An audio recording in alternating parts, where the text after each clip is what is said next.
Hello, good morning everybody. I hope you're having a great day. Welcome to episode number 2 of my Western States training YouTube vlog thing. In this episode I'm headed over to Reno, Nevada to spend the next week or two over there training at a little bit higher altitude, getting out on some new trails, getting out with some good training partners, some friends from Reno area, from Tahoe area. Super excited for this next little chunk of training. And I just spent the last weekend training with Trayson Knob, who's an absolute freaking stud. We were out on the Western States course the last 2 days. We did about a 20-mile section from Green Gate to the finish, and then we did about a 50K section from Robinson Flat to Forest Hill. If you want to watch that episode, I will try to figure out how to put a link in here so you can watch it. Getting close to Reno.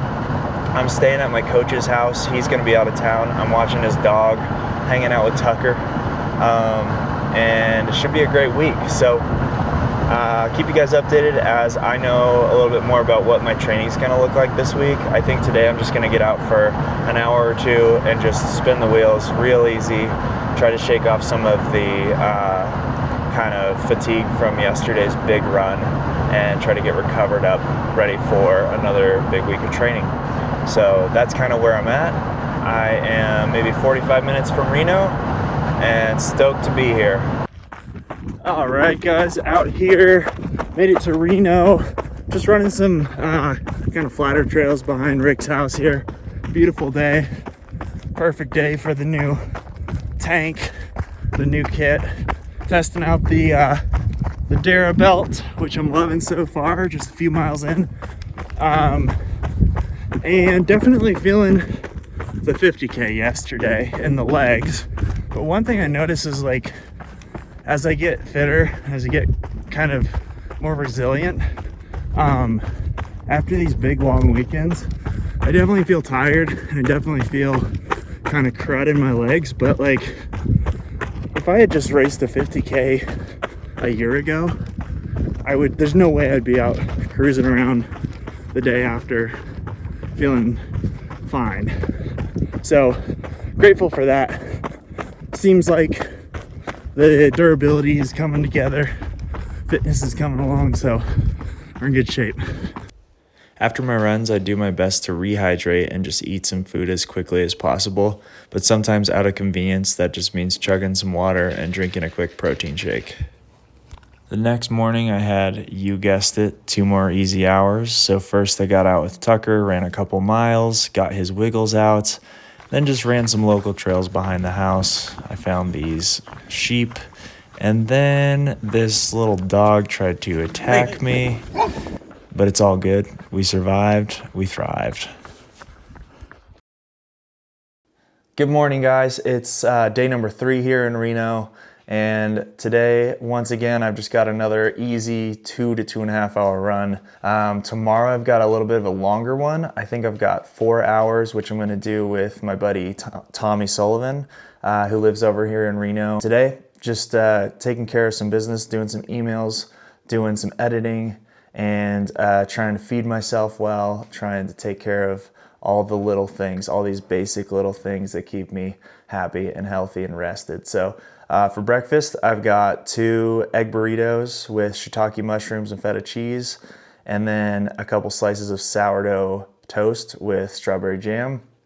And then, of course, the most important thing, coffee. Lots of coffee. Got to stay caffeinated. Got to stay fueled up and jazzed all day long. So aside from that, just resting up, playing with Tucker, the dog, taking him on some little runs. And that's it. Pretty simple. I'll see you guys out on the trail. Peace. All right, guys. So that is about 5 miles down. We're out here just doing 2 hours easy. And I don't know if you guys have picked up on the pattern yet, but most of my training is just a couple hours a day, cruising around, conversational pace. Nothing fancy at all. This is the 3rd day in a row of like 2.5 hours or less running at zone 1, maybe 2 here and there. Just keeping things really easy. And I know it's not super exciting, but it's just kind of the reality of what training for these things is. It's a lot of hours of just cruising around at an easy pace and enjoying nature. And I could show you just only workouts or only my big hero runs, but I feel like that wouldn't be honest and authentic and true to the experience that I'm having, because a lot of days are just this, where you're just out cruising by yourself, listening to a podcast, talking to the trees, listening to the river, and just hanging. So nothing fancy, just doing the work. Okay, good morning everybody. It's just before 7 a.m. I'm headed over to a different part of Reno, over by Mount Rose today, meeting up with Tommy Sullivan, who is a pro runner for Craft. Tommy's a good friend of mine. He's just a great person, super funny.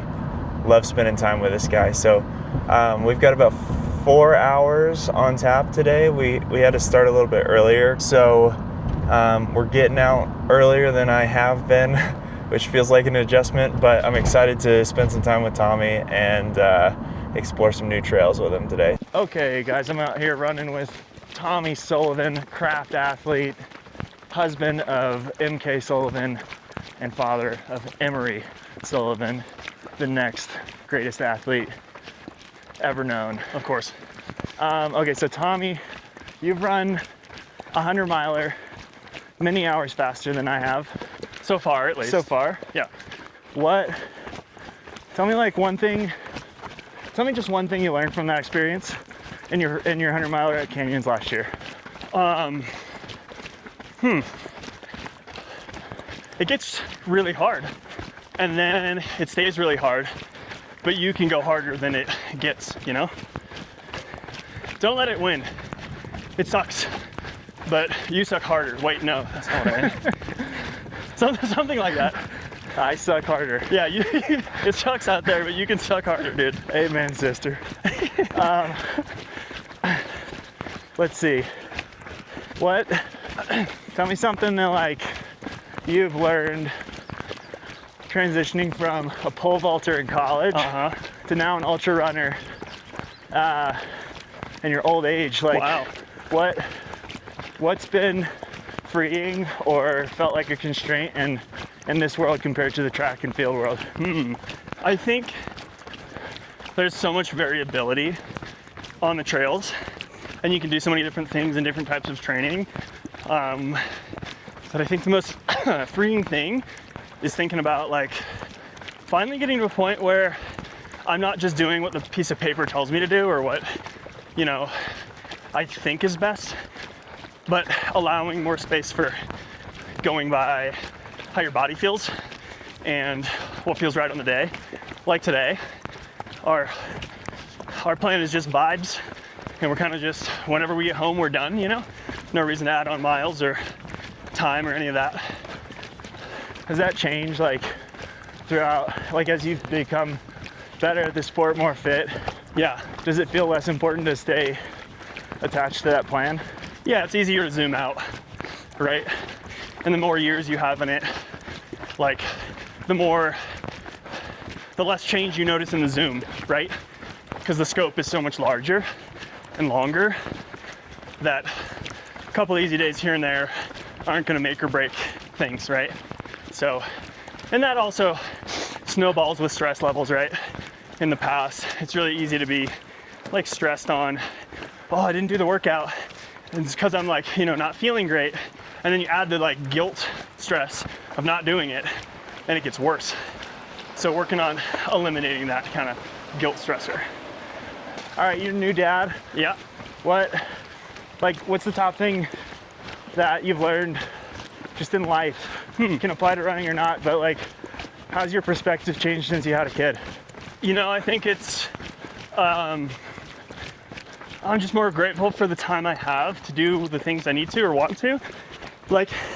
Whether that's training or family time, just because you're so busy, there's that whole new level of responsibility of keeping a human alive and fed and happy and growing. So I think I worry, same as we were talking about just a second ago too, letting go and going by feel. I don't optimize things, stress about the optimization, right? Like if I have maybe a little extra time on one day, I'll flex that day and make it a bit bigger. Or, you know, if a lot's going on and I can't be the absent father that, you know, could make me a little bit fitter, I go home and, you know, help and let MK have her time and working on the balance of it, right? Because it's not like, I think it's a Yoda quote. It's not about finding balance, it's about balancing. Because as soon as you find that balance, right, you'll get a gust of wind from somewhere else or some other thing. And I think when you add having a child to the mix, all the other stuff, it's all the other stuff that sucks, right? Or is harder. All the things that you used to be able to really handle can feel like a lot. And life keeps on happening, you know? It doesn't just get to stop because you're tired. So I think, like, yeah, just, maybe it's just being tired. You don't have the ability to worry about things too much. But it's been really great. Nice. Okay. I think you know me well enough to answer this question honestly. If you had to set a New Year's resolution for me on January 1st, what would it be? Whoa. Have a baby. No, I'm kidding. Oh, I don't know if you're ready to hear it though, Jacob. I'm ready. I think let go of the run streak, bro. You're not going to though, are you? I probably won't, but See? But maybe you don't have to. But that's the kind of answer I want. Yeah. Thank you. I don't know, man. Off days are pretty freaking cool. Yeah. Yeah. I love that answer. I don't know if I'm gonna do it, but I do love the answer. What did you expect me to say? I have no idea. Okay. But I don't know if it's actually like a detriment to you. And me assuming it is just judgmental, right? But I just see that it's unique and not what a lot of people do. So You don't have to backpedal. yeah, no, I'm just saying that's why. Yeah. If I were you, I wouldn't, but I'm not you. Yeah. So hard to speak on it. What's the thing you love most about MK? The thing I love most about MK? Yeah. Dude, she's so tough. I think that's the thing I admire most is like her. She's dealt with a lot of shit recently. Well, We guys. both have, but hey, thanks. Yep. But she's dealt with more, obviously, like the baby, the birth. Obviously, like inherent. I do the things I can and we do our best at balancing, but there's something about being a mother that fatherhood doesn't scratch, you know? Like there's that bond with a baby that is different, I think.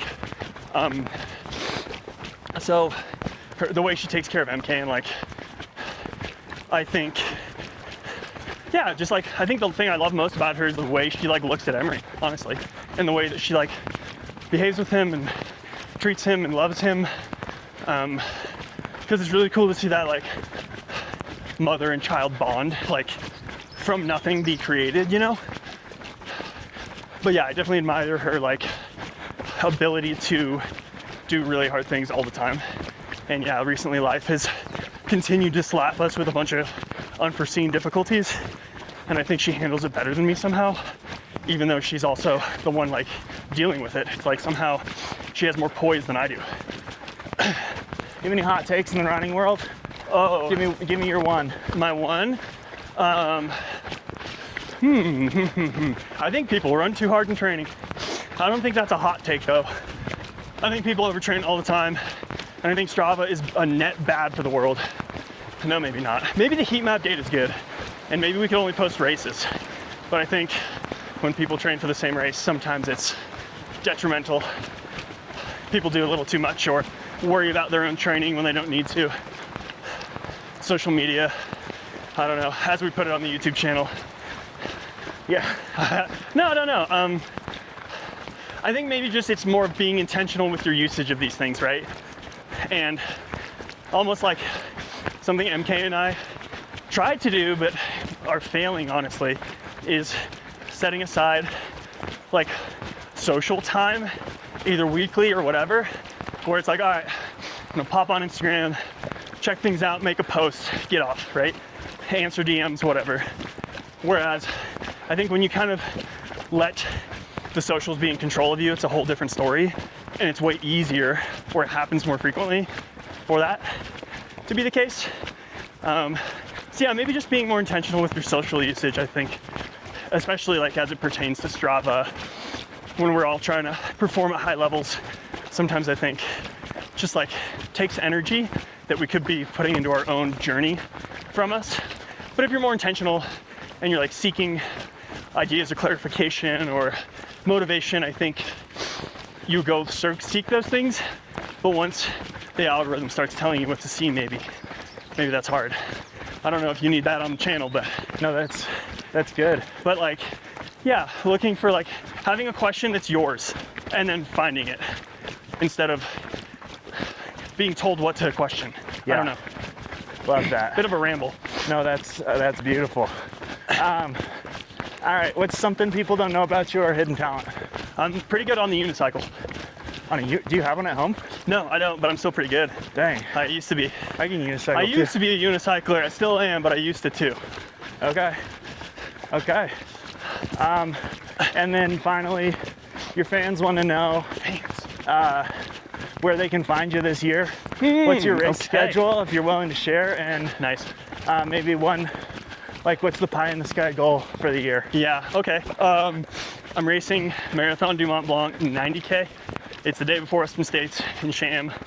And then UTMB at the end of August in Sham. And then the rest of the season is like pretty dependent on, you know, how out of the park we knock those races, you know? But maybe another UTMB race or kind of gear up for a golden ticket push next year. Yeah, pie in the sky goal is to podium at Mont Blanc. I think the shot being called of top 10 at UTMB is feasible. Yeah, and like, I mean, that's the end goal. The goal on the process is to just like, you know, nail it for myself, have the best day I possibly can around that loop around the mountain. But yeah, it'd be pretty sick to be top 10. That's kind of something I dream about, yeah. Awesome. Anything you want to add? I got a pretty good view right now, so bet you wish you could see. Is that what they want? I don't know. Who knows? Try it.